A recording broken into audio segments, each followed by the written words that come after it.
corporation, when it was in existence, did not have a name. The name was given to it later by an American journalist. And I've always thought it's the wrong name, Operation Peter Pan or Pedro Pan. In the story of Peter Pan, the boys remain boys forever, whereas all of us who came on this airlift lost our childhood instantly upon arriving in the United States, because we had to rely on ourselves. English assigns more responsibility to the individual. English is more active. Spanish is more passive about things that happen. And Catholic, there was this feeling I had growing up until I got to the United States that everything in your life was part of God's plan. And you would say, if you're speaking about the future, I come to the United States and everything is kind of like, yeah, you want to go ahead, plan, do this.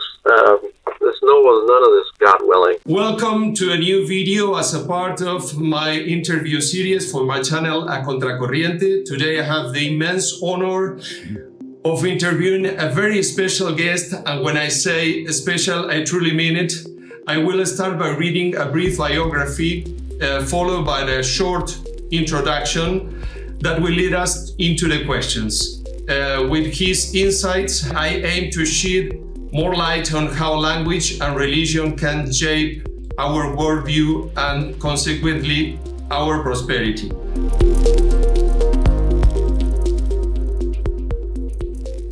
My guest today is Professor Carlos Eire, who is a Cuban-American historian and author renowned for his expertise in Cuban history and his personal account of life before and after the Cuban Revolution. Born in Havana in 1950, Eire fled Cuba in 1962 during the Cuban Revolution as part of the Operation Peter Pan. Eire's book, Waiting for Snow in Havana, Confessions of a Cuban Boy, recounts his early years in Cuba, providing an emotional and poignant narrative of his experience during the revolution and his adaptation to life in exile. His second biographical book, Learning to Die in Miami, Confessions of a Refugee Boy, opens as the plane lands and Carlos faces with a trepidation and excitement his new life. He quickly realizes that in order for his new American self to emerge, his Cuban self must die. And also, with great enterprise and purpose, he begins his journey. As a professor of history at Yale University, Eire specializes in early modern European history, particularly the history of religion. He has authored several notable works, including Reformation, the Early Modern World, a widely respected academic text. Over the years, Eire has written more than 5 books, including Learning to Die in Miami and a very brief history of eternity. His unique perspective, lending personal narrative with historical scholarship, makes him a sought-after voice in topics of Cuban exile and the global impact of the Cuban Revolution. I want to start with a quote: "Ignorance is bold and knowledge is reserved." This interview is a proof of our ignorance is vast and in some cases has led us to unexpected and even virtuous outcomes, such as this very conversation. I contacted Professor Eire seeking help with an investigation of mine which explores the relationship between a preference for greater economic freedom, language, and religion. However, as I began crafting my questionnaire, investigating more about Professor Eire, I realized I was speaking with a living legend without even being aware of it. Like all the greatest, Professor Eire immediately agreed to this interview. He's a world-class writer and a Yale professor, while others with far fewer credentials do not even respond to my messages. When I started reading his books, particularly those about his childhood, his personal growth, and his transition from Cuba to the United States, I was astonished. I struggled to find a copy of Waiting for Snow in Havana, Confessions of a Cuban Boy, so I had to order it on Amazon.com in the United States, and it will arrive sadly, after this interview. In the meantime, I borrowed it from archive.org to learn more about his extraordinary life. After reading just a few pages and learning more about Operation Peter Pan, I realized I wasn't entirely unprepared to interview him.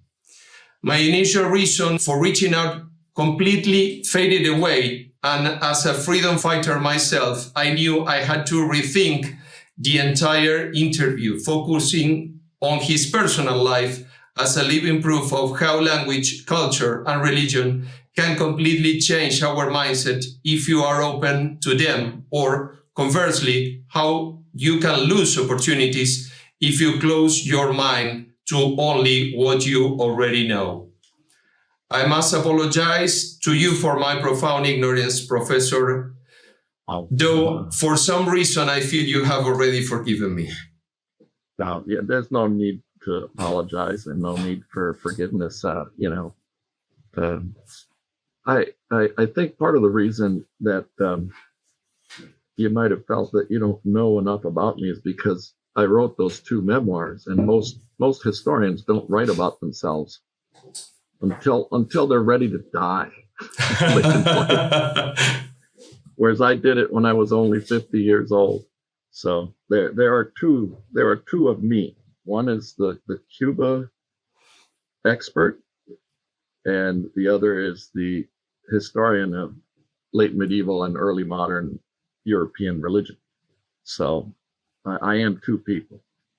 Okay, I would like to talk with both of you. Okay, yes, I'm here. Both of me are here.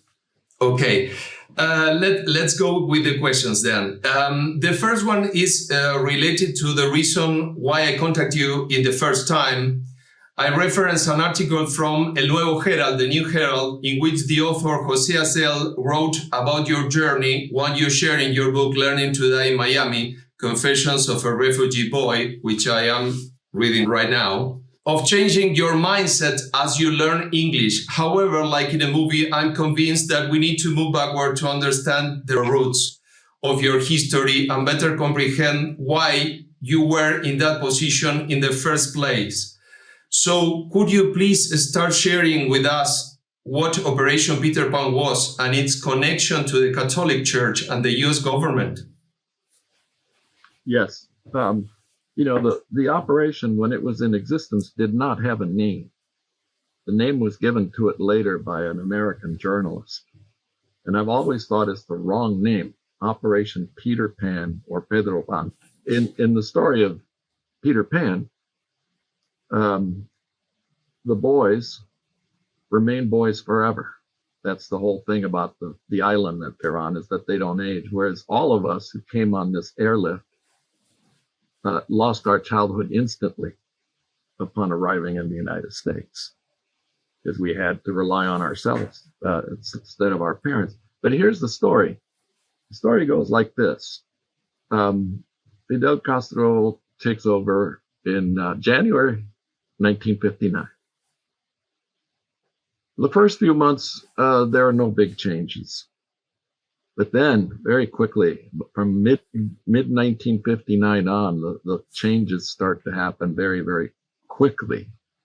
Although he had denied being a communist repeatedly, he starts to turn Cuba into a communist totalitarian state. And by 1960, there's an exodus. Cubans are leaving. Fairly soon after 1960, I can't remember the month, private property starts to be seized. It's first with foreign-owned businesses, but then Cuban businesses start being taken over by the state. So the exodus at first is with the middle class and upper middle class, but children by 1961 are being sent to the Soviet Union and to the Soviet satellite states in Europe. Beginning with Fidel Castro's own son, Fidelito, who was sent to first to Czechoslovakia and then to Soviet Union. But in 1961, in April 1961, the invasion known as the Bay of Pigs invasion. These are Cuban exiles who, with United States backing, invade Cuba, but it's a total disaster. Absolute total disaster, because at the very last minute, President Kennedy withdraws all the support he had promised, military support he had promised to the invaders. So that fails. And then that's when the communism kicks into super high gear. And the one event that caused the airlift was the fact that after April 1961, private schools are abolished. And then the public schools established by Fidel Castro and his people are really indoctrination programs rather than real education. Everything is politicized, including the math problems. I saw a math textbook before I left, and all the problems were politicized. So parents began to panic, to send their children away so that they wouldn't be sent to the Eastern Soviet bloc. And also for the older teenage boys, so they wouldn't have to go into military service. And at first, well, I'll make it as quick as possible.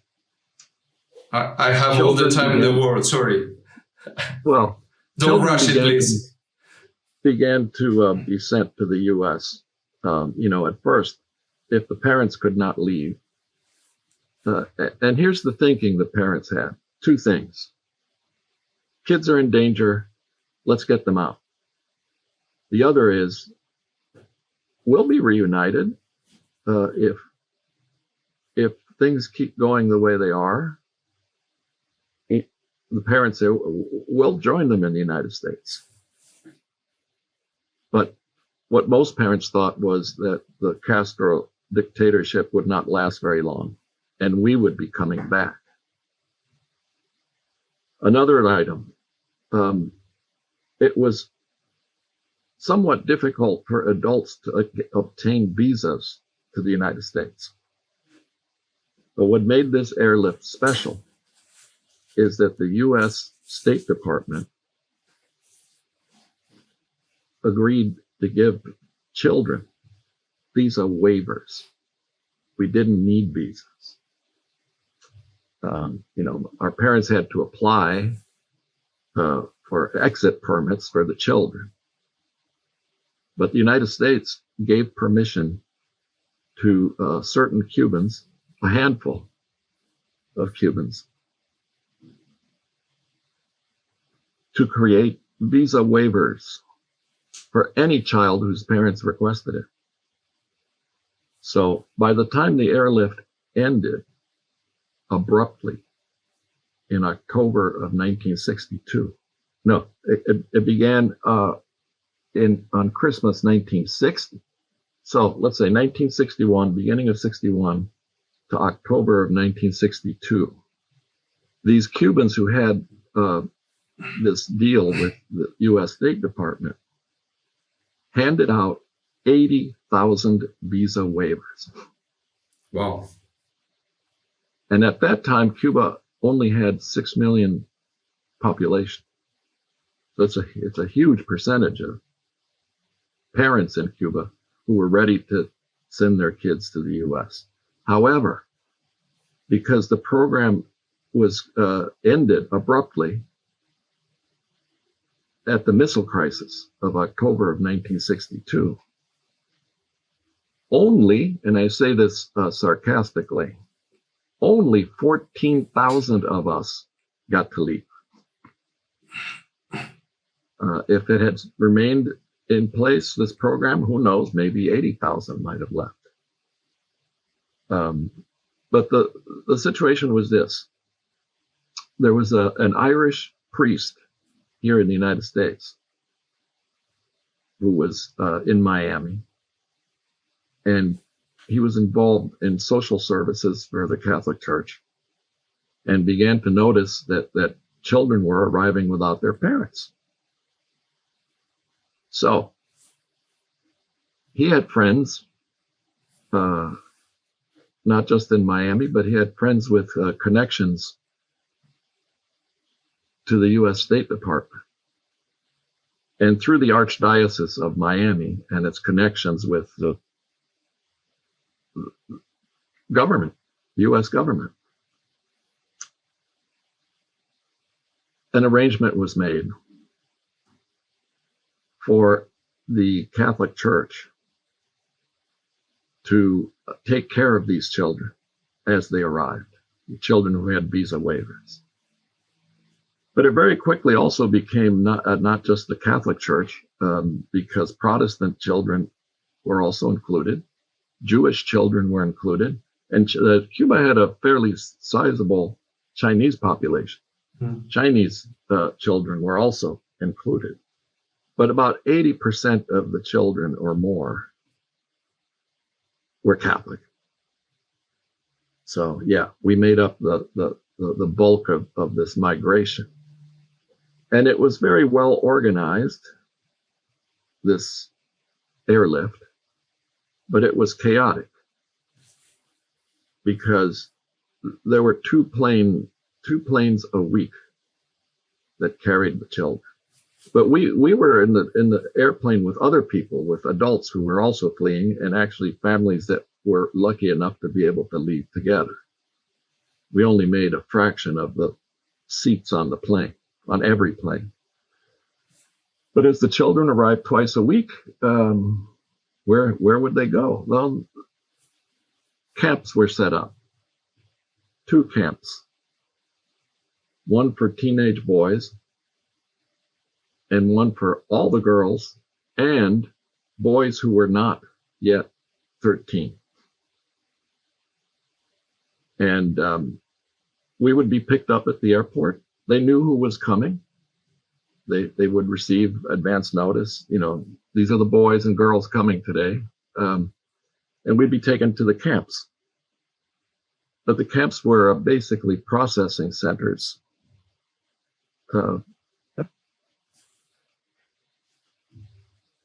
They were, I call them revolving door. We'd come in to the camps and go out. They'd send us to some other, or they'd make all kinds of arrangements of places where these children could go throughout the entire United States. We were dispersed to 48 of the 50 states.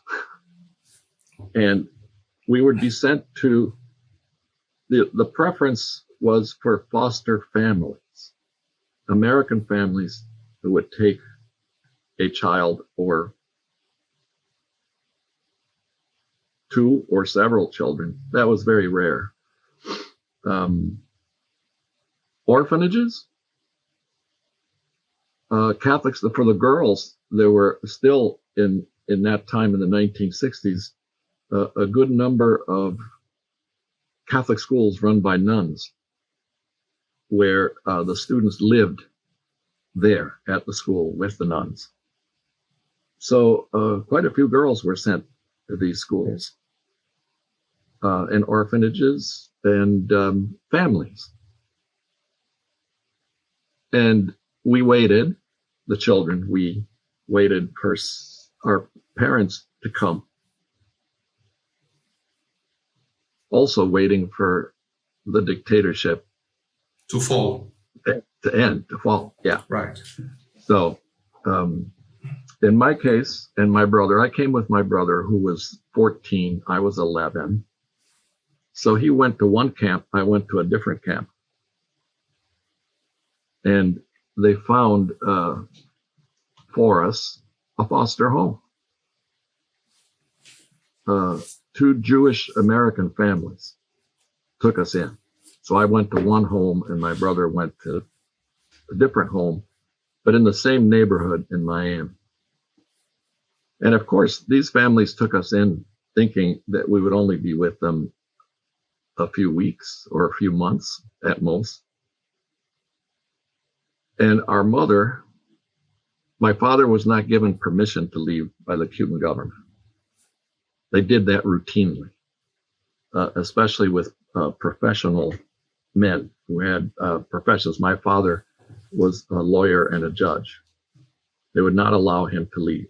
So it was my mother who could leave.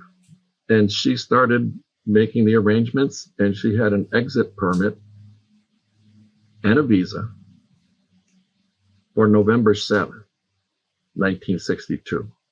And, I was very excited. Oh, our mom is coming.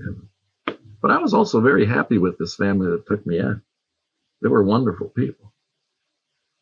The missile crisis, October 1962. The door closed on every Cuban on the island. Nobody could leave on October 26th. Oh my God. So she was stuck. And in the meantime, one of my father's brothers, my uncle Amado, had arrived before the door closed. But like all Cuban refugees, I'll add this. And at this time, since from 1961 on, anyone who left Cuba lost all their property. Completely. You had to leave everything behind except for 2 changes of clothing. That's all you could take with you. That's all they would allow you to take. Plus 1 coat and 1 hat. They were very generous. So our uncle arrived. He couldn't take us in. He had no money. He had no job. He was an architect, and there weren't enough jobs. So he temporarily said, "No, I can't take the kids. I have to get settled." So this was fine with the families that we were with. They were okay with that. But then when it became clear that all Cubans were stuck on the island and nobody could leave, these families who lived in very small homes and also had children of their own said, "Well, I think you kids should go to your uncle." By that time, he had been relocated to Bloomington, Illinois, a small city about 120 miles from Chicago, south of Chicago. But very far from Miami. Oh, yes. About, yes. I really don't know, but I think it could be more or less 1,000 miles or. Yes, at least.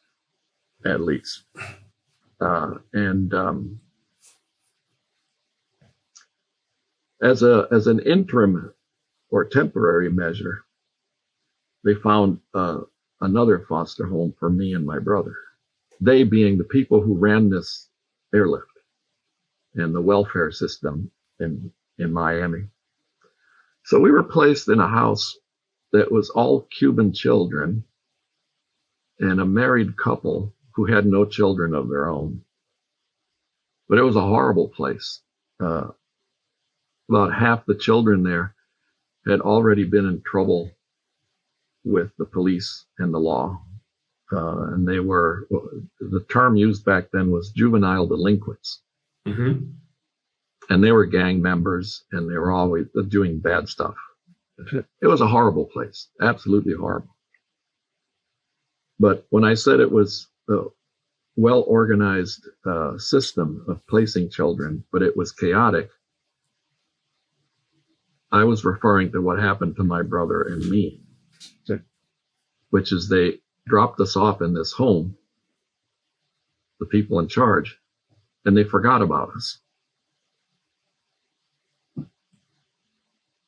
So we spent about 10 months there until one day when a social worker came in and saw my brother and me. He said, "What are you boys doing here? Why aren't you with your uncle?" And a few weeks later, we were sent to live with our uncle. But it was still a tremendous hardship for him because he couldn't work as a full architect. He had been given a job where he was just the English term is a draftsman. He was doing all the simple work for this architectural firm, and he was not being paid very much. But he couldn't receive any government money to help him take care of us. So he sacrificed quite a bit by taking us in. So we lived with him for 2 years, 2 months, and 2 days. Wow. That's how long it took my mom to get out of Cuba. And she finally arrived. She finally arrived in November of 1965. So 3 years after she was supposed to be here. Took her 3 years to get out. How did she get out? She got a visa through Mexico. And she had a good friend who lived in Mexico. And fortunately, this friend of hers, her husband had established a very successful business in Mexico. Because, and here's a story that's absolutely true and tells you a lot about what was going on in Cuba. Her husband's friend, who was a businessman, and I don't know what kind of business, but very early on, 1959, he went to see Che Guevara, who had been made Minister of the Economy. As a joke, actually. It was a cruel joke. Indeed. To put this man in charge of the economy. So he went to Che and he said, I would love to invest in Cuba. I want to make this place a thriving economy with, Cuban-owned businesses and less dependence on foreign investment. And Che said to him, Go ahead, establish a business. But we're going to take it away from you. Incredible. And he went to Mexico immediately. Incredible. And that business that he wanted to establish in Cuba went to Mexico.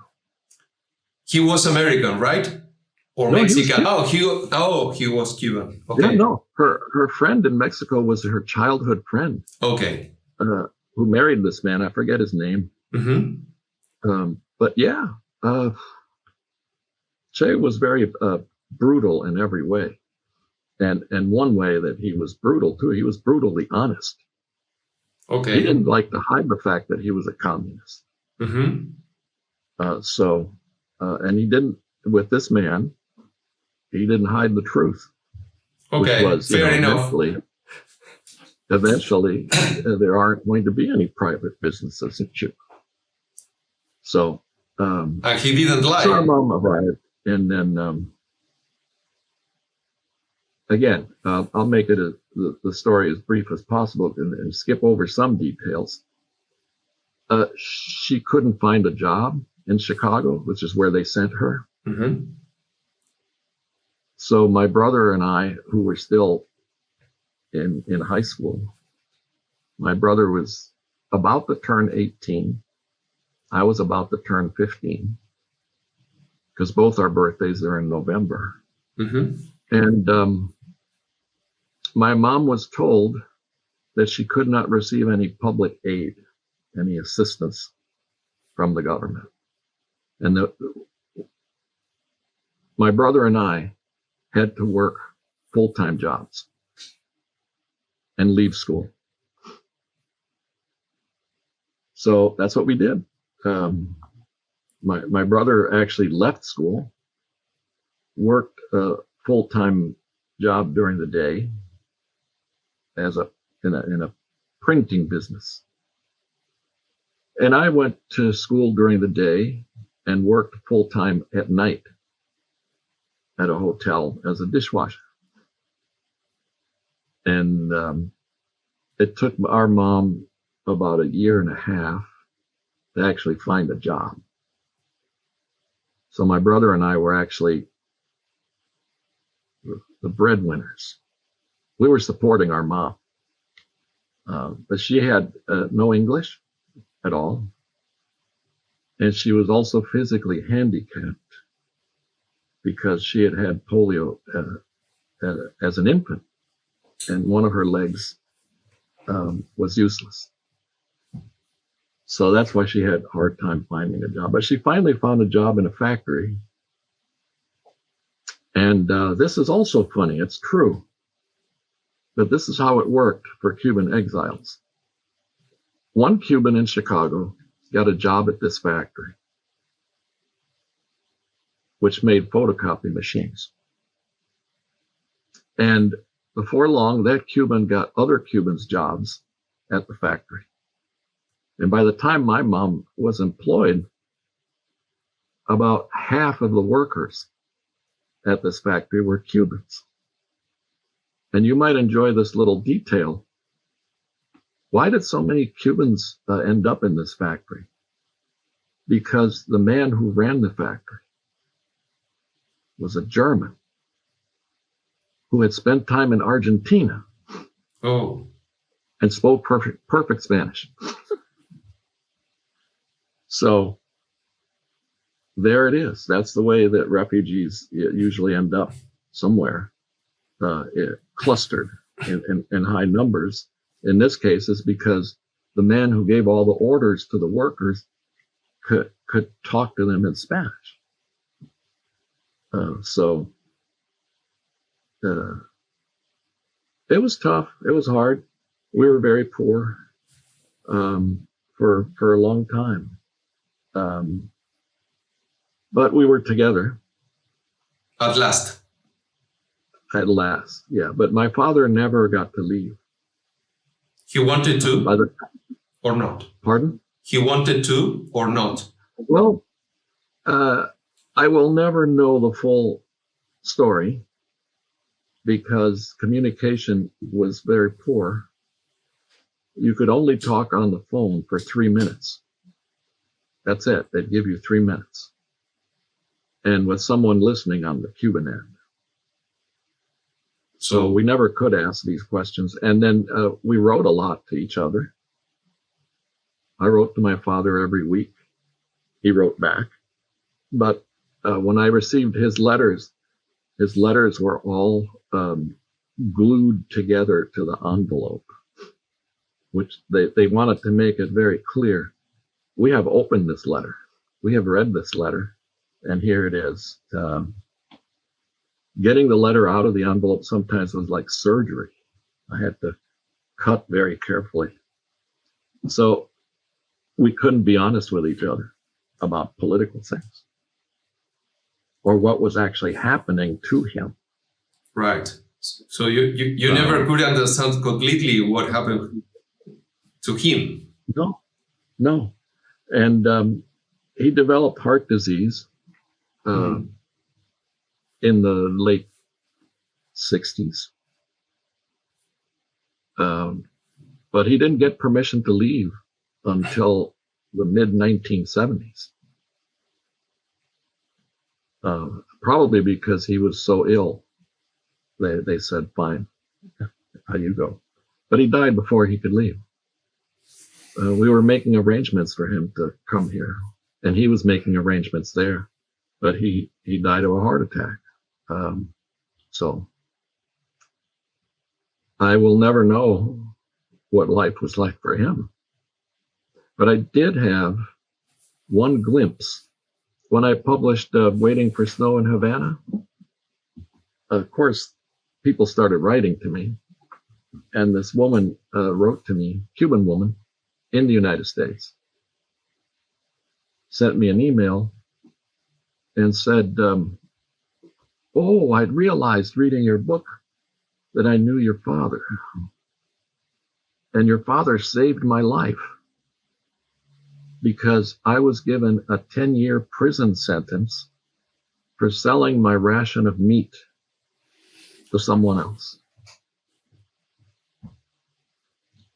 And he stopped it. I don't know how he did it, but he did. And she gave me a glimpse of our house. She said, when I was dealing with your father and I went to your house to thank him personally, he didn't tell me he had children in the United States. He was probably afraid to tell people, because at that time in the 1970s, if you were what they called a gusano, a worm, is what the term they use for dissidents. You could be in trouble. You could get in trouble. You couldn't trust in anybody. Anyone. Yeah. Anyone. And throughout all of Cuba, what they had established, this happened very early. It happened in 1961. Comités de Defensa de la Revolución. Committees for the Defense of the Revolution. Like the Ministerio de la Verdad in 1984. 84, yes. Absolutely the same thing. And it was usually a family who got special privileges for spying on everybody and for enforcing government things like, forcing the entire neighborhood to go on a march. Some demonstration. That was the house next door to our house, was the comité. So my dad had to be very careful. But he never wrote to me about this thing. If this woman had not contacted me, I would not have known what it was like.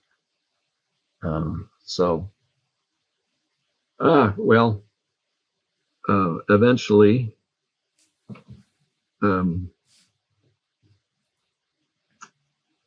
while working full-time and almost full-time, I finished high school, I went to college, and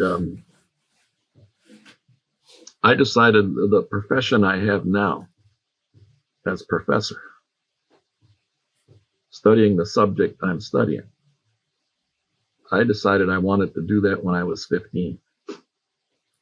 As far as I can remember from the book, when you were in the second foster with your second foster house or foster family, you started to went to the library, to the public library near the home you were. Yeah. And that was my brother's idea. It was a way for us not to be in that terrible house in the evenings.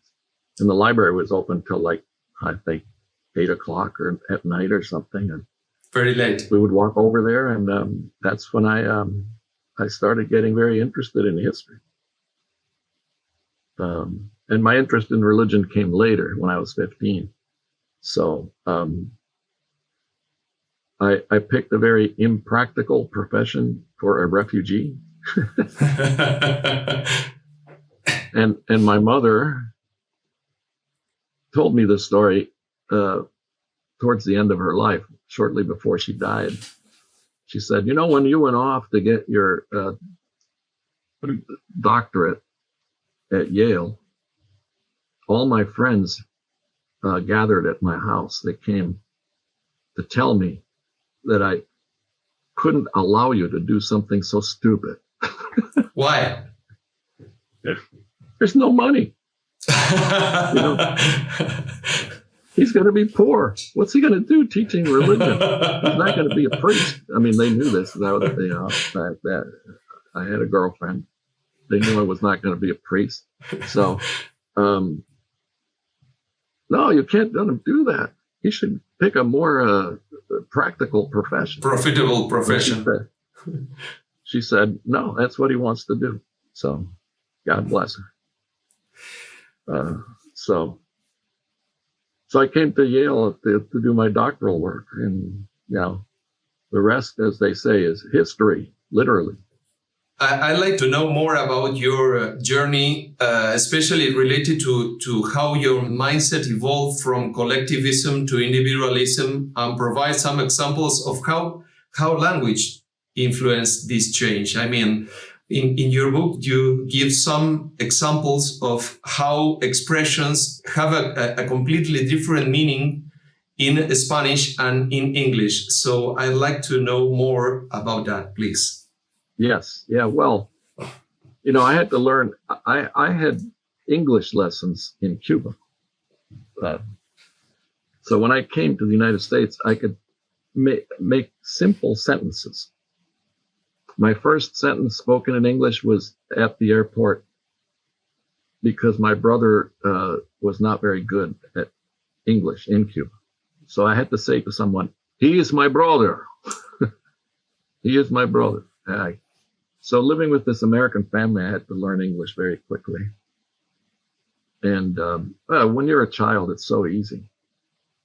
So easy, and you don't have to think about it. You just pick it up like a sponge. It's just natural. So I learned English, and I realized that there are substantial differences in the way that you think in the English language. So, for instance, this is what Jose Acel focused on in his article, was that I learned that there are no reflexive verbs in English.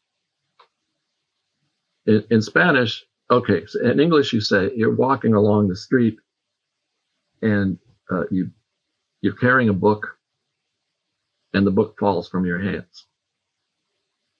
In English you say, "I dropped the book." In Spanish you would say, "Se me cayó el libro." Oh, the book fell from me. Or actually fell to me. It did. The book did this thing to me. It was the book that was active, not me. Mm-hmm. It's the book.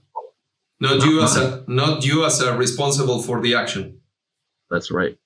English assigns more responsibility to the individual. English is more active. Spanish is more passive about things that happen. And therefore, when you can multiply that, it's not just the book falling from your hands, it's everything happens to you. And everybody's in the same situation. Things happen to everybody. There's the agency issue in your mind is different if you're a Spanish speaker than an English speaker. I've studied other languages, and Spanish is, I think, of the languages I know, the most aggressive reflexive verb structure that just kind of lets you be a victim all the time. To put the responsibility outside you. Right. Circumstances make you who you are. There's less agency. So I also realized that, having grown up not just in a Spanish-speaking culture, with grandparents who were themselves from Spain, and Catholic, there was this feeling I had growing up until I got to the United States that everything in your life was part of God's plan.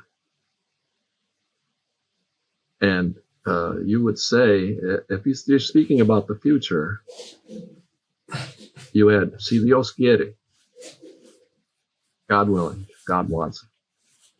And actually my grandmother, my mother's mother, very early on, because Fidel Castro gave long speeches, and all programming was replaced by his speeches whenever he gave a speech.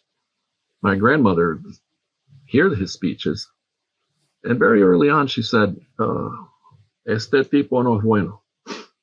This guy's no good." He never says He never says, si Dios quiere. I come to the United States and everything is kind of like, yeah, you want to go ahead, plan, do this. There's none of this God willing. Occasionally I would, run into English-speaking Catholics who might say God willing. But since the culture as a whole was not Catholic, the future was wide open, completely wide open. And it took me a few years to realize this. Of course, I was very young, I think it was sometime when I was in my teens that I realized this difference. So individualism, I started to learn about that very, very early on with my Jewish foster parents too. They were very American. They were not religious. They're very secular Jews. As a matter of fact, my foster father was an atheist. But they instilled this individual responsibility on me very early on. And they gave me specific tasks to do around the house and expected me to do them, and gave me agency. Like, for instance, I had never cooked in my entire life in Cuba. They had me make my own breakfast. Every day? They taught me every day, yeah. They taught me how to make scrambled eggs, and I would make my own breakfast every day. And so on and so forth. They would send me to the store on my bicycle and say, go get this for us and stuff like that. And it's very natural for them. Yeah. It was completely expected of me. And I learned that. And then living with our uncle in Bloomington, Illinois, who we were very, very poor. We didn't even have a telephone, couldn't afford a telephone. My brother and I, my brother got a job at a restaurant, and I was too young to get those kinds of jobs. So I delivered newspapers and actually ran my own business, basically. I had to collect the money from the people I delivered newspapers to. And then I had to turn that money over to the newspaper, and I would get to keep a certain percentage of every dollar. I think it was like 10%. It was, ridiculous low pay. But by the age of 13, 14, I was running my own little mini business. And it was my responsibility to collect the money for the newspaper. If I didn't collect the money, the newspaper would deduct that money from your payment. earning. Yes. So we also did this, actually, now that I think about it, my brother and I did this also in Miami with a Cuban humor magazine called Zigzag. For every zigzag we sold, we got to keep 5 cents. And that was our introduction to self-reliance and capitalism. One thing you said that is very, very interesting is that inside the same religion, I mean, if I understood correctly, you said that they were also Catholic, I mean, in the United States, but they were not behaving the same as you maybe knew in Cuba. Am I right? I mean, yeah. Considering that both are Catholic, they are not behaving exactly the same related to how they see personal responsibility, right? That's right. American Catholics were very different. And American Catholicism, the churches were different. There was much less emphasis on the suffering of Christ. And the images were not as scary as Spanish religious images of, Christ bleeding all over the place. And the emphasis was not on sorrow, right? Sorrow and suffering of Christ. American Catholicism was more about behavior.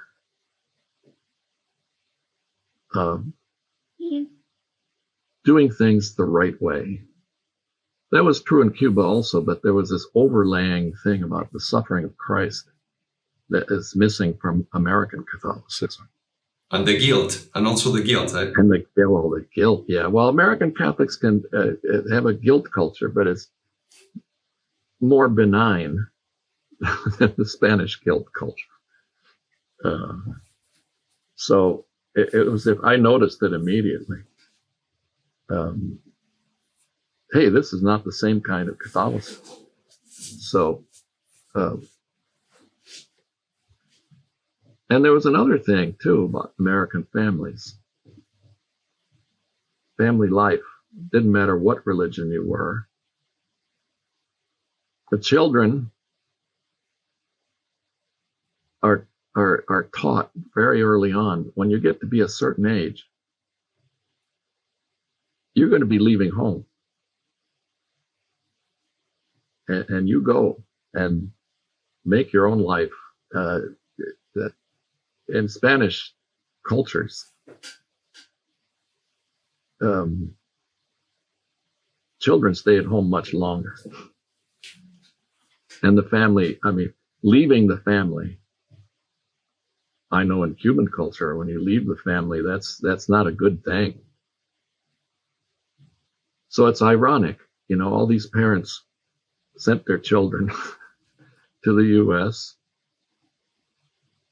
I noticed this also later as an adult when I started meeting other airlift Pedro Pan or Peter Pan. We shared stories, of course. And a very common theme that emerged is that we were all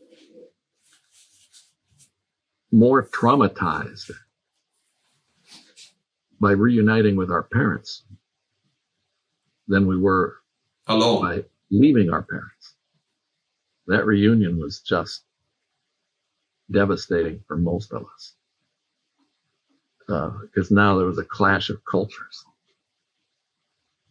Plus also, almost all of us, my brother and I are not the only ones who ended up basically becoming parents to our parents who arrived without English. Without money.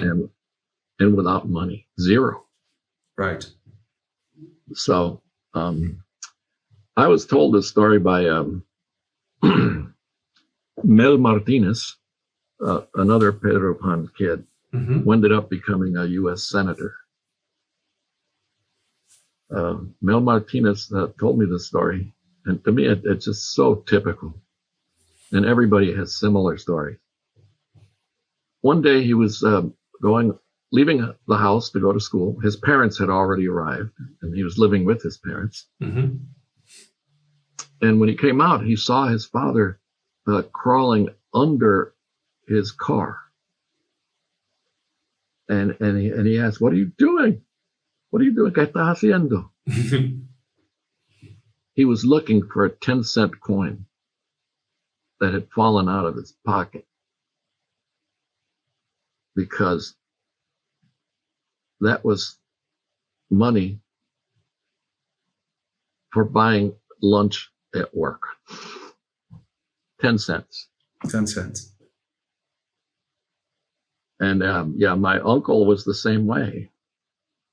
He would, if we went to the store back then where they had mechanical cash registers, the people who rang up what you were buying often made mistakes, like with a typewriter, right?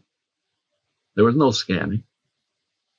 So he would stand there and read through the entire receipt, long receipt. He would look at every item to make sure there were no mistakes.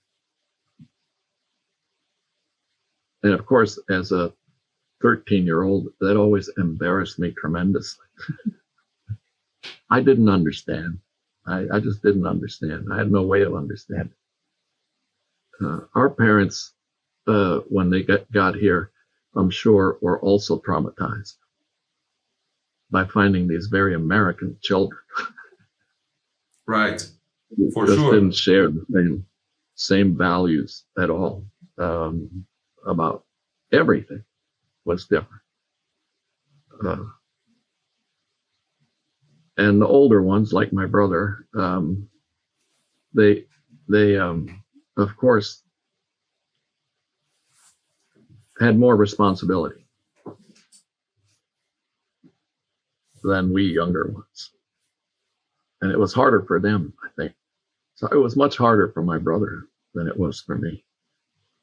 He had much more responsibility than you. Yeah, absolutely, yeah. And it affected the remainder of his life. He had a sense of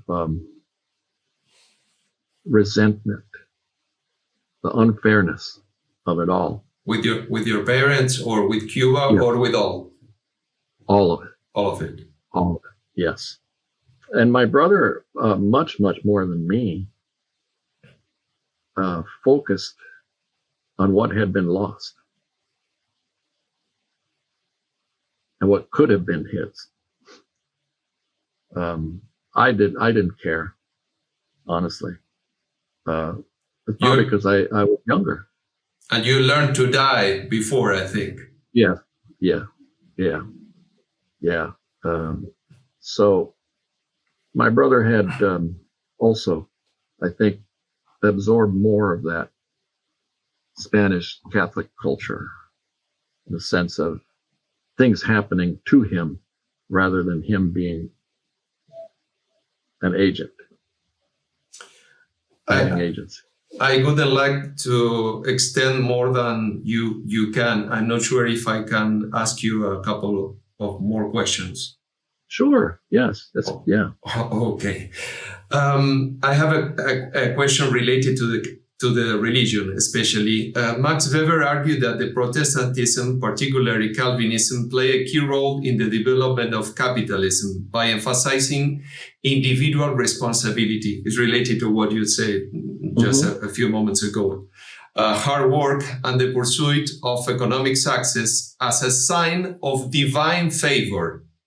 In contrast, Catholicism has historically placed greater emphasis on community, social justice, and the regulation of economic activity. Do you believe these religious differences have had a lasting influence on modern economic system and attitudes toward capitalism? I think that maybe the difference you mentioned before are still with us or among us.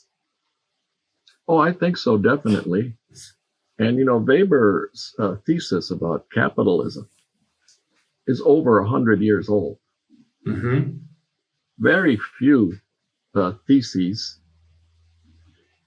that came out at that time are no longer taken seriously. But his is taken seriously. And of course, there's disagreement about how valid his observation was, but I think it's true. And,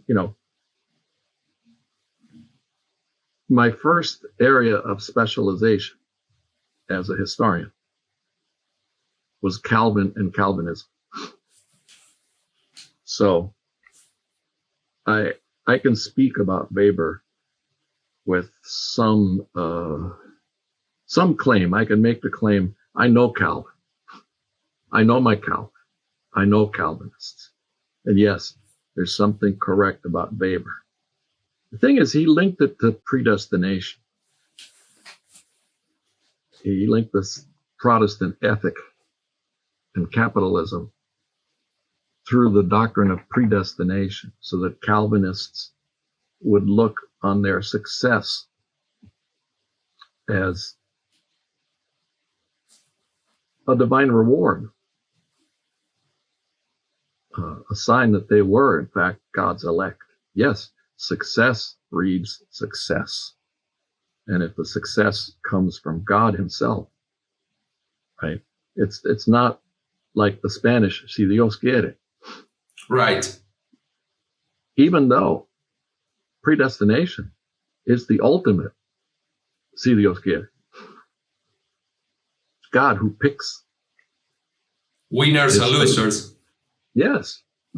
But Protestantism has this different take on agency. But there are also, this is where I disagree with Weber, because there are other cultural factors that play in. So, for instance, I think the perfect example is the Netherlands. The Netherlands, people in the Netherlands, present-day Belgium and Netherlands, divided religiously. Southern Netherlands, Belgium, basically, remained Catholic. Mm-hmm. Northern Netherlands became mostly Protestant, but there were also Catholics. Mm-hmm. And they actually came to the realization after a horrible, it's called the 80 Years' War, where the Protestants were fighting to free themselves from Spanish rule. They realized that in order to conduct business with everyone, you had to overlook religious differences. And that's why toleration, the actual practice of toleration, not theories of toleration, but the actual practice of toleration in Europe began in the Netherlands more intensely than anywhere else. And these Calvinists who invested very heavily in business, and I'll come back to this point, they realized something about the value of religious imagery.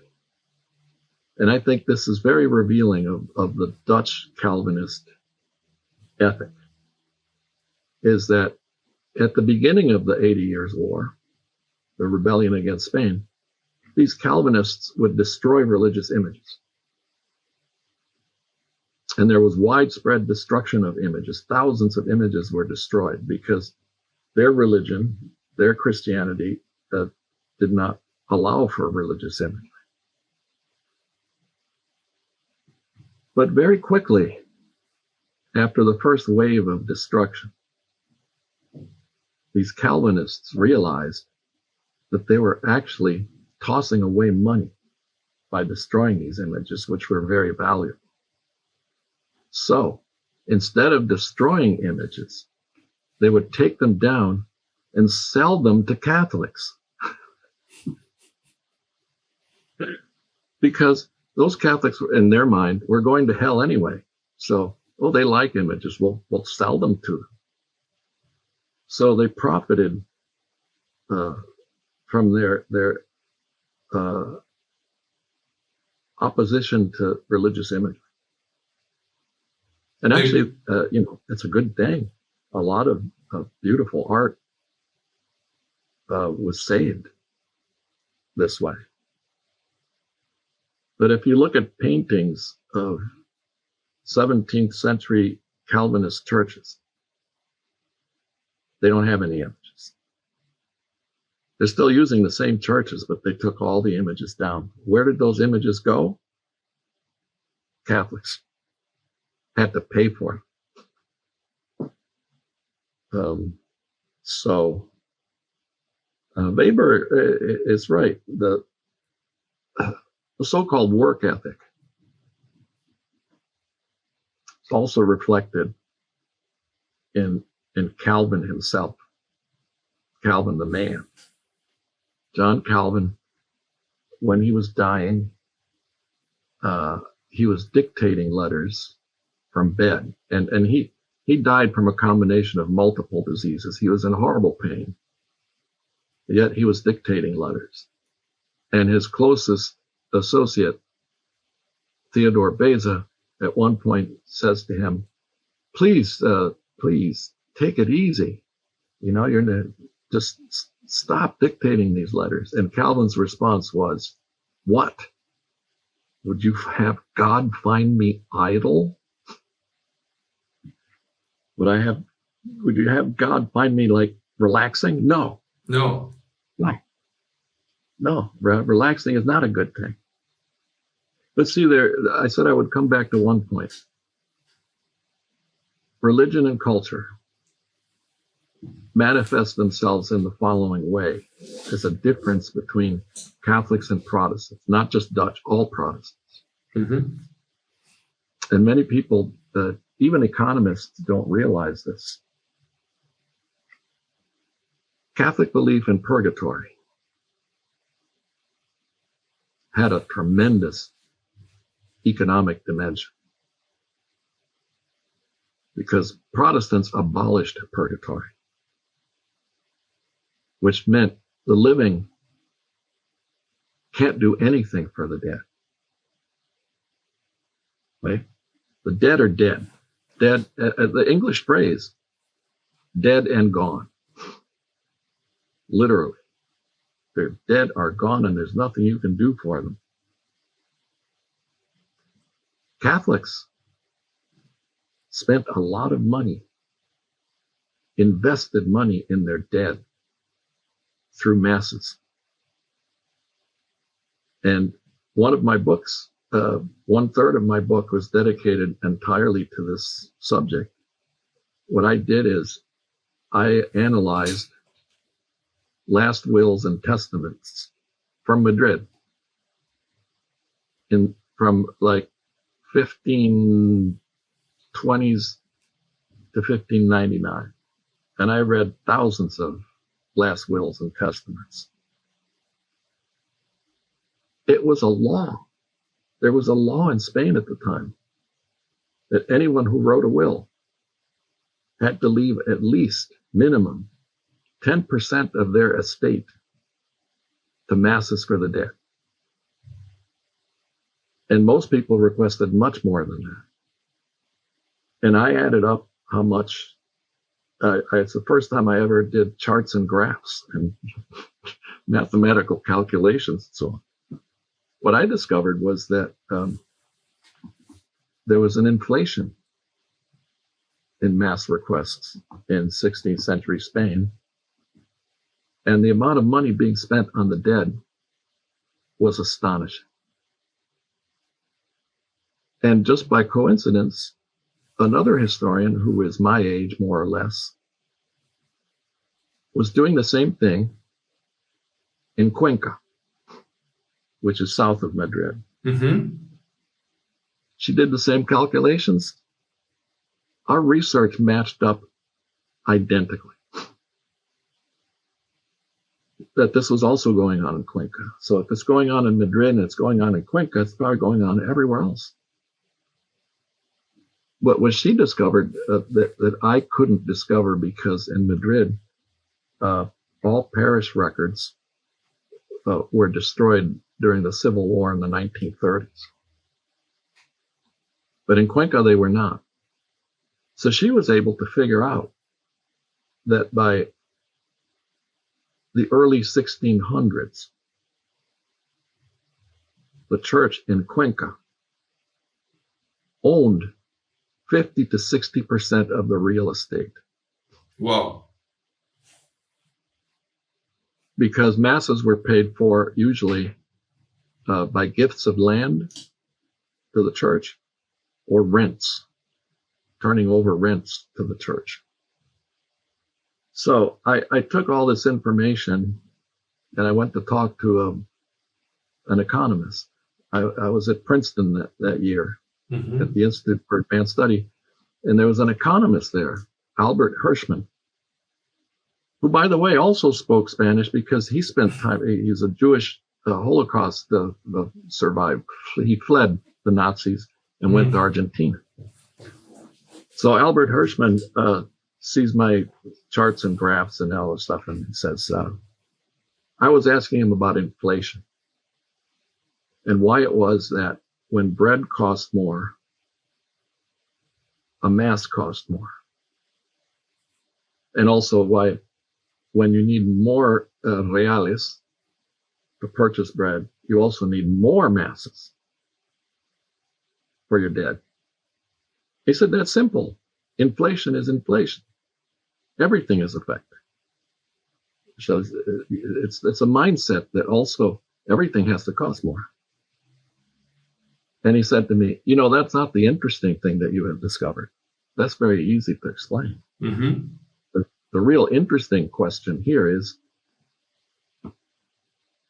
what else could Spain have done with that money? If, like the English, for instance, or the Dutch, they could have invested that money in to make a profit commerce. instead of using that money for debt. Yes.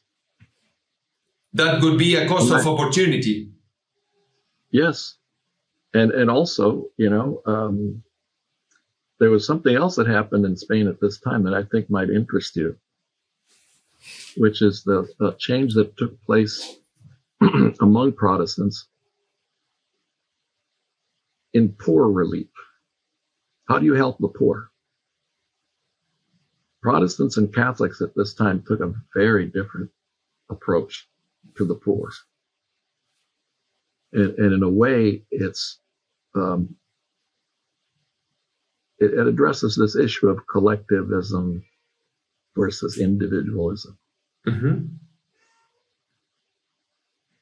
Protestants took charity away from the church, because throughout the Middle Ages, the church had been the agency through which the poor were helped. Mm-hmm.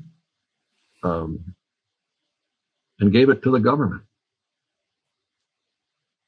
And poor relief became a tax. Everyone was taxed so that the poor could be helped. King Philip II tried to do this in Spain in the 1500s, and he had a revolt on his hands. Because in Catholic theology, charity is an obligation for everyone. If you're helping the poor through a tax, which is involuntarily taken from you, mm-hmm. you don't score points with God for helping the poor. So it became impossible for Spain and its colonies to have a state-run government welfare system. It was the church collectively, right? Not just the clergy, but the laity. Because actually most, throughout the Middle Ages, many hospitals and orphanages and poor relief programs were run by lay confraternities, cofradías, mm-hmm. in Spain. And the cofradías were collective associations where people shared, right? They pooled all this money together to give to the poor voluntarily. Whereas in Protestant cultures, it was the government that took money directly from people individually. Okay, you owe me this much tax. And this part of this tax will go to help the poor. And that lasted in Catholic countries till the 19th century, more or less. And I think it's still pretty much part of Catholic culture that you contribute to social causes and so on through the church. Don't you like that model? The government model? No, the collective model related to the Catholic Church. I mean, Yeah, because well, it's it's something that you do voluntarily. Right. Yes. I like that part of it. But I think, depending on what country you're talking about, the government model might be more efficient than the church model. And actually, my airlift, the Peter Pan airlift, the church was running it, but who paid for it? The government. All the money for the Peter Pan airlift came from the government.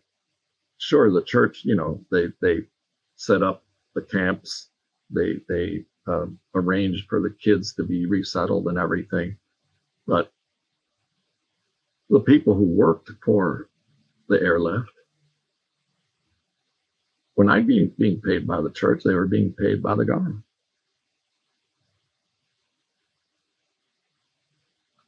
So, yeah, it's a very interesting twist on the individual versus collective thing when it comes to this issue of poor relief.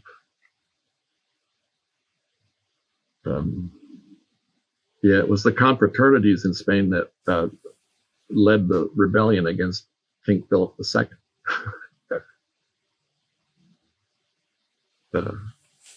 You can't take this away from us. How are we going to get into heaven if we don't contribute collectively as well as individually? Just if you let me, I have some insights for you. What I think is best in Catholic Church is that, at least in the past, the people who received some help were part of the community, and the people offering the help knew the people receiving help. That's right. And when you have the government, a big government and a welfare state in between, the people asking for help is just a number. That's right. And the people who is giving the help didn't pay for that help. So the administration of goods is not so efficient, and maybe that could lead the system to corruption, for example. I mean, when you are offering help, but you are not funding that help, and you are administrating someone else's money, you are not administrating that money as good as if you know who you are helping and That's right. And where the money came from. Yes, I agree. 100%. Absolutely. Yeah. I spent one summer, 1973, working just for the summer for the Social Security Administration. What a mess. It was an absolute disaster. And of course, we didn't know, we were just handling paper. We didn't know these people that we were processing at all. So, yeah, that disconnection would also affect my mother eventually. When she retired from the factory, that business went bankrupt, which meant she lost her pension. Oh. And she had to depend completely on Social Security. So I had to do a lot of the paperwork, phone calls, visits to Social Security and everything. And we were treated like dirt, basically. None of these people in the Social Security office cared one bit at all. because they didn't know you at all. You were just a number for them. Or, since they saw me translating in Spanish to my mother too, they thought, yeah, well, hey, there was a bit of prejudice there too. As soon as you opened your mouth and spoke some other language, it didn't have to be Spanish. They cared even less about it. I think that couldn't happen into a religious environment. I mean, they would care more about you as a human being without knowing your origin or without giving them of your language, I mean. Yeah, no, sure. That's for sure. In most cases, yeah. I'd like to jump to the next question related to Protestantism that generally rejects centralized religious authority, advocating for direct access to God through Scripture, sola scriptura, whereas Catholicism holds the authority of the Pope and Church tradition as key pillars of faith. In your view, has this fundamental difference contributed to the Protestant world's greater embrace of political and economic decentralization, while Catholic majority nations have historically leaned towards more centralized governance and economic intervention? Well, yeah, that's definitely also a factor. That the Catholic Church is a hierarchy, and the clergy have much greater control of what any individual church can or cannot do. Absolutely. The history of Protestantism, the reason that there are so many different Protestant churches, dozens and dozens, hundreds of different Protestant denominations, is the result of this individualism. And some Protestant churches have different degrees of individualism. The Anglican Church, for instance, is still the most hierarchical of Protestant churches. At the other extreme, you have Protestant churches where each church runs itself. And this is true of the Puritan churches that broke away from the Anglican Church. They established a covenant, an individual covenant or contract between individual churches and God himself. Wow.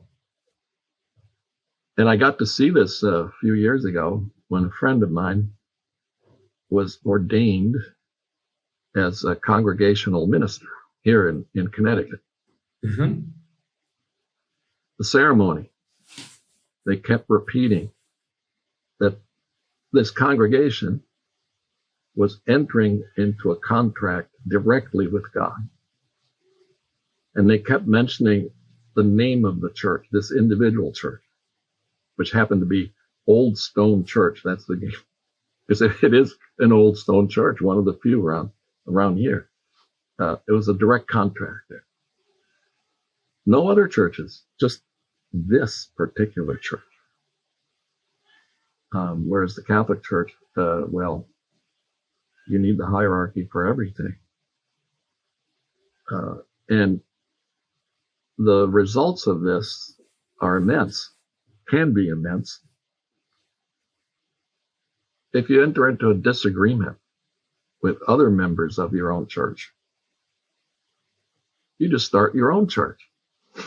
That's it. That's it. You just start your own church. I had this was said to me by a Presbyterian. and they have very loose arrangements too. Individual churches run themselves directly. But he said this to me about the reforms of the Second Vatican Council that the Catholic Church put into place in the 1960s. And he said, no Protestant church could ever do that.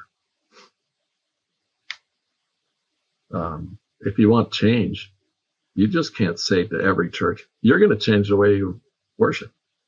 That could never happen. But in the Catholic Church, yes, it could happen overnight because it's so hierarchical. And it's true. There are many Catholics who did not like the changes made by the Second Vatican Council. And some left the church as a result, but not in great numbers. Most Catholics just went back to that same church to hear the Mass in their language rather than in Latin, for instance. So, church structure has a lot to do with how the individual worships. And even how many churches there are. I have two more questions, but maybe I should skip the next one and go directly to the last one. I sent to you a table. I was conducting a quick and unscientific study cross-referencing language, economic freedom, weather conditions, and religion, including the frequency of church attendance among religious people. And I found that among Spanish-speaking countries, those where people attended church more frequently tended to be underdeveloped and poorer compared to Catholic but less practicing countries. In your view, is there a historical or theological explanation for why higher religious practice in certain Catholic majority countries might correlate with lower economic development? Could this be linked to cultural attitudes toward work, wealth, or institutional structures inherited from the past? Or might be exactly the opposite, that people are more prone to attend to church because they live in poverty and find comfort and relief in faith? Yeah, that's a difficult question to answer because I can think of various examples of countries that are mostly Catholic and have high church attendance. For instance, Poland is the most Catholic country in Europe. Mm-hmm. And Poland is economically successful. Now. Now. As a matter of fact, I was talking to a Polish woman 2 days ago who left Poland 20 years ago. She said, if I were in Poland today, I wouldn't leave. Right. But yes, the Poles, why are there so many Poles attending church? Well, they not only had Soviet occupation, but also the economic backwardness that came with the Soviet occupation, plus the Second World War. And they're very, very successful now. Ireland, too, has a very successful economy, relatively speaking, compared to what it used to be. Mm-hmm. To the point that they actually have to have guest workers, many from Eastern Europe. Mm-hmm. But I think in Latin America as a whole, it's true. I don't know about Asian Catholic countries like the Philippines. No, the Philippines is not mostly Catholic. They have Muslims too, and other like native religions. But Yes, I think it's generally true that when people are suffering in any way, yes, there will be higher church attendance. We saw it here in the United States when September 11th, 2001, church attendance went way, way up immediately after that disaster. And it stayed, the church attendance remained fairly high.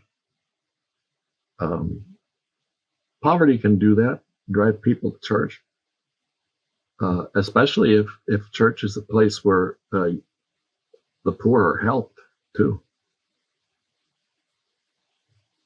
But there is something about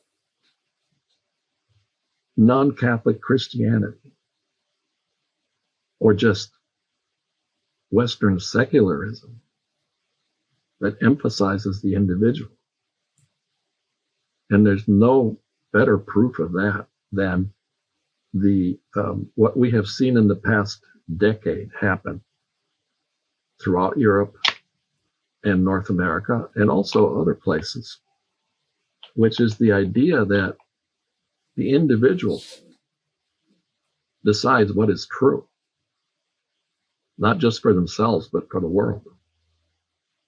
So the whole transgender thing is based on the premise that if you think and feel that you are a woman trapped in a man's body, or vice versa, doesn't matter what your body says. It doesn't matter what you were born, or actually the whole phrasing thing that, is here in the United States. When you're filling out some forms, planillas, you're asked the question, gender assigned at birth. I don't know if it's the same in Europe or not. More or less. Gender assigned at birth. Again, it's something that's happening to you. Like se me cayó el libro. Gender assigned at birth. Like an accident.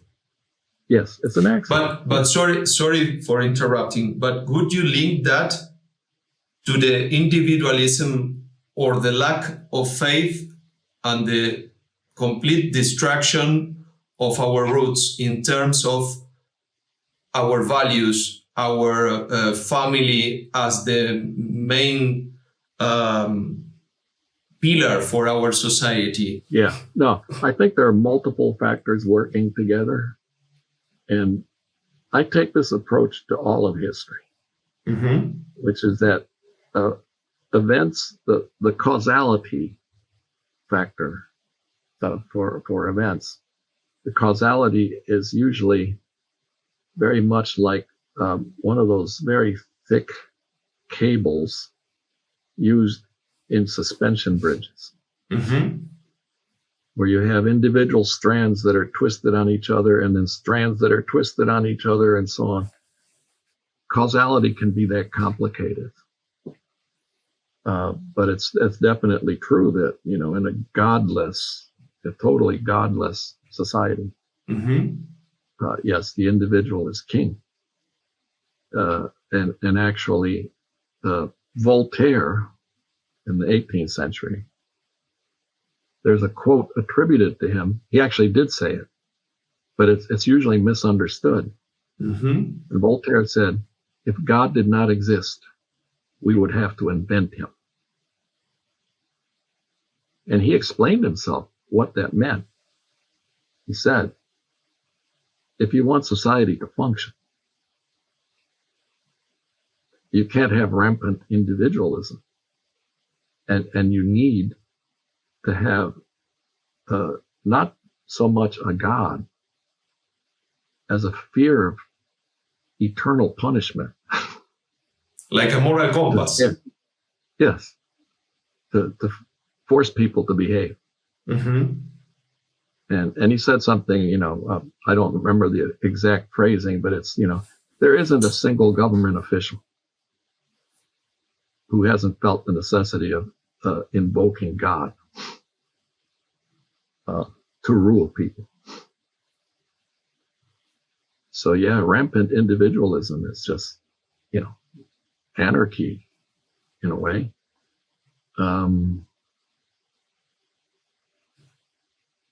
So there's a spectrum in the West, from the traditional Catholics to the totally individualistic atheists. And they're in between, things get tied together. Sometimes you can attribute some things to, as I have seen many articles call attention to the fact that until fairly recently,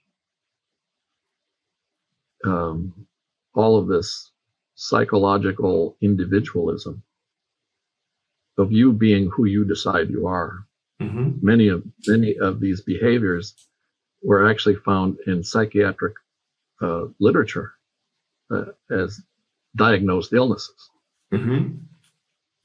And now they're no longer considered mental illnesses. Now they say they are rights instead of a mental illness. Yeah, and that everyone else has to adjust to that behavior. Like, even if you don't agree that that's the way that things are, you have to respect it. So, things get complicated. And I always, in my own work, I'm very careful when I'm attributing causality to anything. Makes life complicated, but life is complicated. Indeed. I have an ending question. You can answer the question or not, as you wish. Do you believe that Operation Peter Pan could have taken place if the Catholic Church hadn't been involved?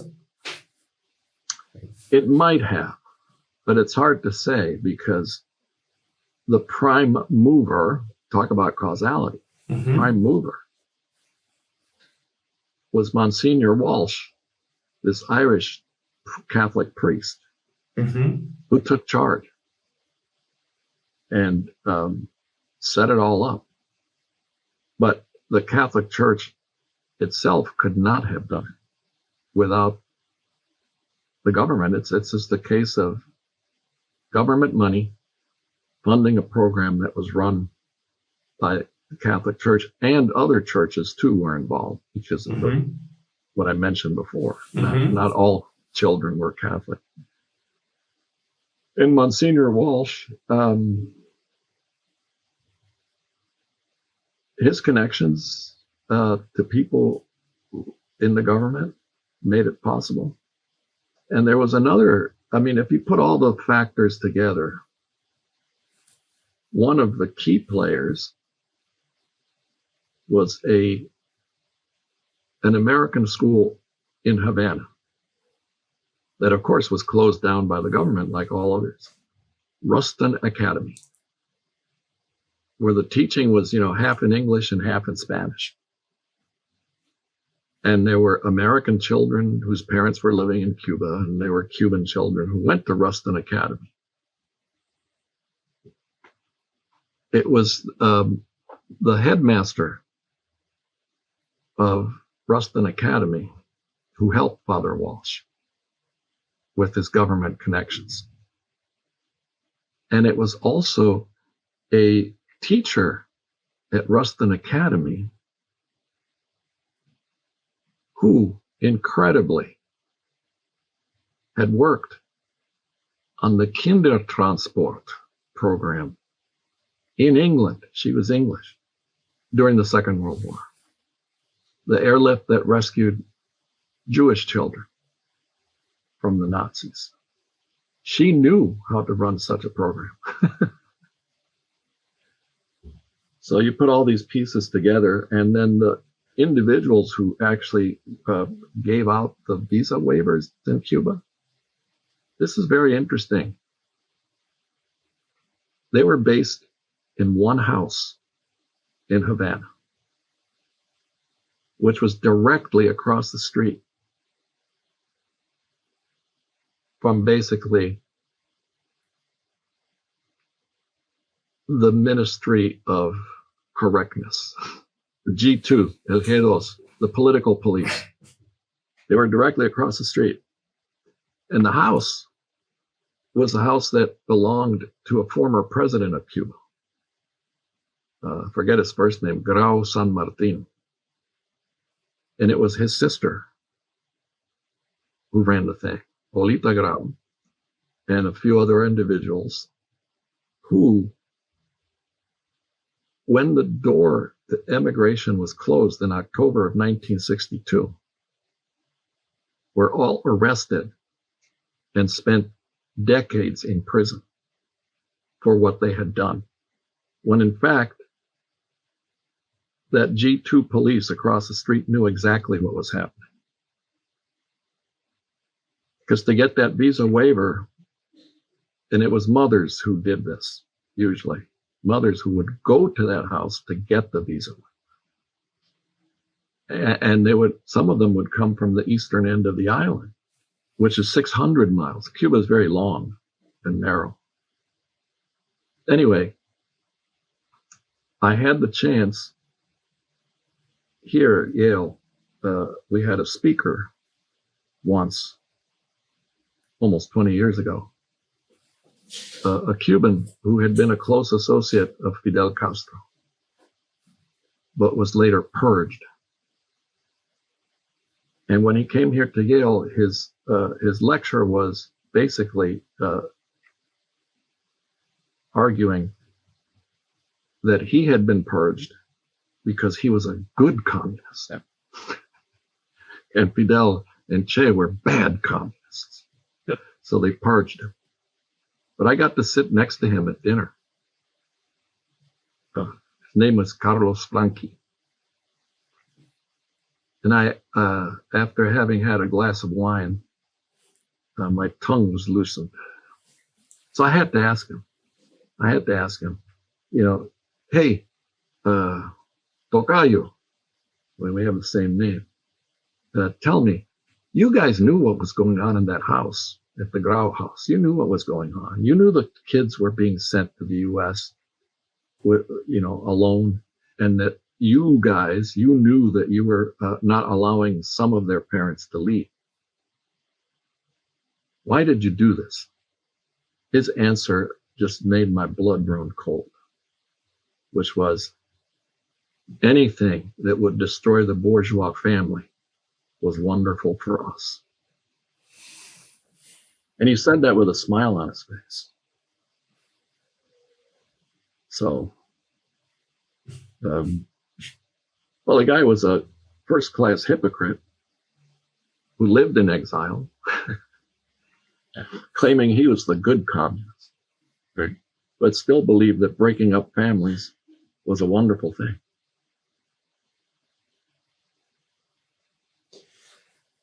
Carlos, I really don't have any more questions. Not because I don't have them, it's because I really don't have the courage to ask you. Wow. It's been a wonderful conversation. I love what you're doing, because I think that what you're focusing on is very, very correct in an empirical sense. Not correct in a political sense, but in an empirical sense. Scientifically, what you're doing is very, very significant, because it is, you know, looking at this complex causality of the results of certain kinds of thinking. Yeah, definitely. And, you know, for instance, you know, what has happened in Argentina over the past year, it's just astounding. This reversal, how did this reversal happen? what made it happen. I'm still trying to figure out how it was that Milei was elected. I'm still trying to, what happened? How do you change after decades of going in one direction to, well, because things got so intolerable. It's one answer. But Milei is pushing individualism, right? And speaking of capitalism as the way of, actually it kind of in reverse of individualism, how do you generate wealth, right? How do you get people off the poverty sector? Well, individualism gets you there, not collectivism. It's just amazing. Carlos, I really appreciate this time with you. I am very grateful for this conversation, but I'm mostly grateful for having the chance to talk with you and to get to know you more. I knew you a little bit through your book, but it's a massive pleasure for me to know you almost in person. Same at my side. Thank you. Muchísimas gracias y un gran abrazo, Carlos. Igualmente. Bye.